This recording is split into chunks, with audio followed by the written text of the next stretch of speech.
법구경입니다. 자, 오늘부터 이제 18째 품 말라왔고 더러운 품입니다.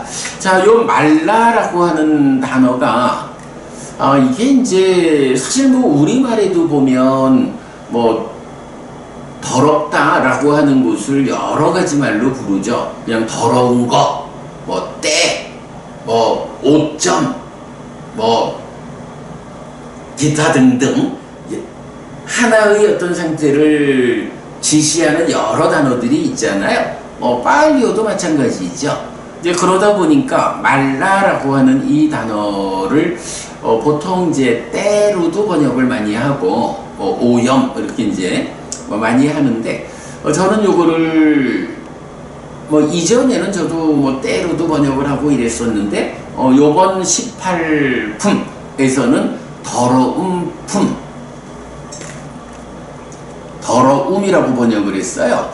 여기 이제 왜 더러움이라고 번역하게 되냐 하면 236번 개성에 가면 아낭가노라고 해서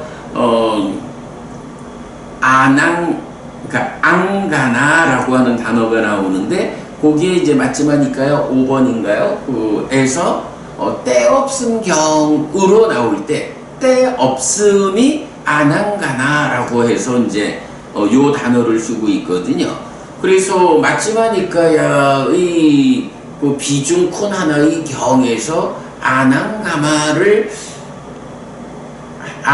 아낭가나를 때없음 그래서 앙가나를 때라고 번역을 했기 때문에 이게 이제 뭔가요? 말라하고 앙가나가 함께 나오는 개성들이 있고 이러니까 두 개를 다 때로 번역할 수는 없고요. 그래서 제가 이제 때없음 경 이렇게 번역한 경을 감안해서 이제 앞으로는 앙가나는 때 그리고 말라는 더러움 이렇게 번역을 하려고 그래요. 그래서 18품 말라왔고는 더러운 품 이렇게 번역을 했어요. 자, 235번 개성입니다. 빵두 빨라수와 다니시 야마뿌리사 비쩌때 우파티다 우이요가 묵해쩌 택다시 빠테얌비 쩌때 나 위짜띠. 제가 좀 내려와서 보니까 우리 홈페이지에 이 18번 품을 안 올려놨더라고요. 제가 작업한 거를. 그래서 여러분 오늘 교재 없이 들으셔야 하는 형편이 됐는데 마치고는 올려서 내일은 그런 일 없도록 준비해 놓겠습니다. 자, 어쨌든 235번 개성. 그대는 이제 낙엽처럼 되었고 야마의 사람도 그대의 가까이에 서 있다. 그대는 이별의 문 앞에 서 있고 더욱이 그대들에게 준비도 없다. 236번 소까로히 뒷바 맞다노 킵방 와야마 빤디또 바와 니딴따 말로 아낭가노 뒷방 아리아 부밍 우페히시. 자신을 위한 섬을 만들어야 한다. 서둘러 노력해야 하고 현명한 사람이 되어야 한다. 더러움을 불어내어 때없는 사람은 성스러운 곳 하늘로 나아간다. 자, 개성 두 개에서 보면 그대는 이제 낙엽처럼 되었다라고 했어요. 낙엽이라는 게 뭔가요? 겨울이 지나면 봄을 맞으면서 나무들의 잎새가 생겨나기 시작하죠. 그러다가 여름이 되면서 아주 강렬한 초록으로 왕성한 시기를 지나고 나면 가을이 되면서부터 이제 겨울 준비해서 나뭇잎의 입장에서는 늙어가는 거죠. 그래서 그렇게 진초록의 시절을 지나가면서 이제 색이 바래고 바랜색의 과정도 지나면 이제 나무에서 떨어져 버리죠. 자, 그거 낙엽이죠. 삶이라는 것도 그런 거죠. 전생의 삶의 과정을 지나서 전생의 몸이 무너져 죽으면 이제 다시 인간의 몸으로 와서 태어나죠. 그 태어남으로 up이 트면 이제 성장의 과정에서 청명기 부릇부릇 입이 생기고 그 상태에서 중장년의 과정을 거쳐가면서 가장 화려한 진초록의 나뭇잎의 과정을 거치고 이제 이어서 노년기가 되면서부터 색이 바래어 가다가 어느 순간 나무로부터 떨어져 내리죠. 네, 이렇게 나무의 나뭇잎의 한 삶을 볼 수 있는데 이제 거기에 비유해가지고 그대가 어느새 늙어버렸어 라는 말씀을 그대는 이제 낙엽처럼 되었고 이렇게 표현했고요. 야마의 사람도 그대의 가까이에 서 있다라고 하는데 여기 야마라는 거 여러분 제가 야마하고 야마하고 알파벳으로 표시할 때는 YAMA 이지만 하나는 단음으로 야마 그리고 하나는 장음으로 야마 두 가지가 있다. 요거 잘 구분해야 한다라고 했는데 이때 단음 야마는 죽음의 신 이래 되죠. 장음으로 야마라고 할 때는 욕계의 6하늘 중에 사왕천, 33천, 그 위에 야마천이 있죠. 그리고 도솔천, 화락천, 다화자재천 이렇게 연결되죠. 여기서는 그렇게 욕계의 세 번째 하늘인 야마천 아니고 야마 죽음의 신을 말해요. 그래서 이제 야마 뿌리사라고 하면 이제 뿌리사가 사람이니까 야마 뿌리사 이러면 야마의 사람 이렇게 번역되는 말이고요. 요 야마 뿌리사를 영역은 어떻게 하냐 하면 tortoise in the hell 해서 지옥에서 고문하는 사람, 지옥에서 고문하는 사람 이러니까 이제 우리말로는 번역하기에 따라서 죽음의 신의 사람, 죽음의 신의 부하 이래야 되니까 저승사자 이렇게도 번역을 하고 지옥지기 이렇게도 번역을 하는 그렇게 번역할 수 있는 말인데 저는 그냥 야마의 사람 그냥 이렇게 번역을 했어요. 그러니까 이렇게 죽음의 신 야마의 부하인 야마의 사람도 그대의 가까이에 서 있다. 무슨 얘기겠어요? 죽을 때가 가까웠다. 이렇게 되는 말이죠. 그리고 그렇게 낙엽처럼 되었고 야마의 사람도 그대 가까이에 와서 죽으면 데려갈래? 하는 식으로 이제 가까이에 서 있고 그러니 그대는 이별의 문 앞에 서 있고 더욱이 그대에게 준비도 없다. 바로 이렇게 늙어가지고 낙엽처럼 되었고 죽음의 신 야마의 사람들도 가까이 와 있어. 죽을 때가 멀지 않았어. 그러니 이별의 문 앞에 서 있다. 사랑하는 모든 것들과 내 자식들과도 이별해야 되고 그동안 벌어놓은 재산과도 이별해야 하고 사랑하는 사람들과도 이별해야 하고 부와 명예 모든 것들과 이별해야 돼. 가지고 갈 수 있는 게 없어. 요렇게 이별의 문 앞에 서 있다. 그런데 문제는 더욱이 그대에게 준비도 없다. 자, 여기서 이제 준비라면 뭘 말할 수 있나요? 이렇게 죽으면 가져갈 수 있는 게 아무것도 없다. 이별의 문 앞에 놓여 있다. 한평생 살아가면서 일궈 놓은 것은 어떤 것도 가져갈 수가 없다. 이래서 세상 사람들은 공수래 공수거 이렇게 말을 하죠. 그러나 그러나 가르침에 의하면 한 가지 가져가는 게 있죠. 그게 뭔가요? 바로 한평생 살면서 내가 지은 업의 결과. 업의 결과가 나를 따라가죠. 그래서 다음 세상의 삶에서 다른 조건들과 엮여가지고 경험되는 보로 작용하죠. 그래서 세상 살면서 물질적인 영역에서 내가 얻은 것은 하나도 가져갈 수 없지만, 그러나 그와는 다르게 한평생 살면서 지은 나의 행위가 만드는 과와보의 법칙성, 요거 가져간다.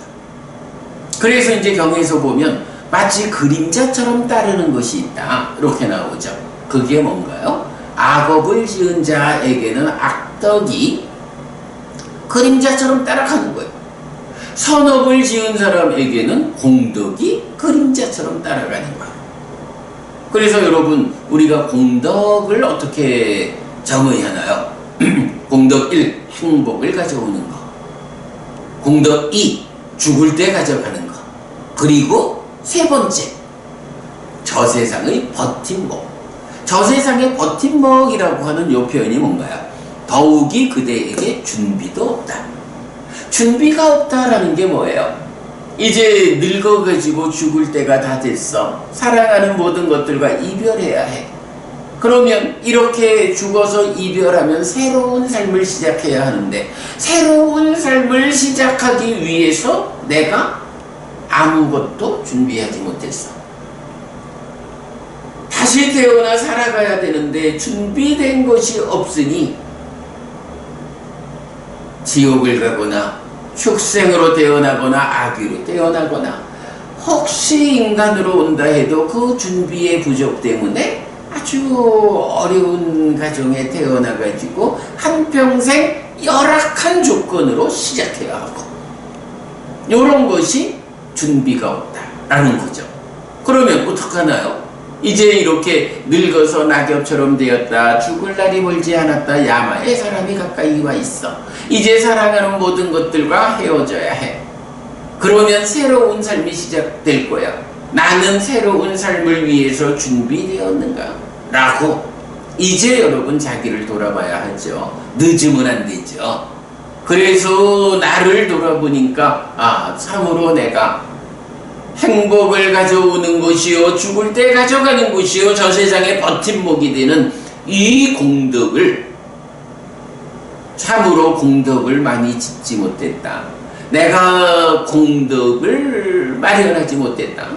라고 스스로 판단이 되면 정말 더 늦으면 안 되죠. 지금부터라도 서둘러 한평생 공덕을 지은 사람 보다 더 적극적으로 지금부터라도 공덕을 지어서, 이렇게 늙어서 낙엽처럼 되었고 야마의 사람도 가까이 와 있는 죽을 때가 다 되었어. 그래서 이별의 문 앞에 서 있는 이때 내가 여기 삶을 이별한 후에 새로이 시작되는 이 삶의 조건을 갖추기 위한, 준비를 갖추기 위한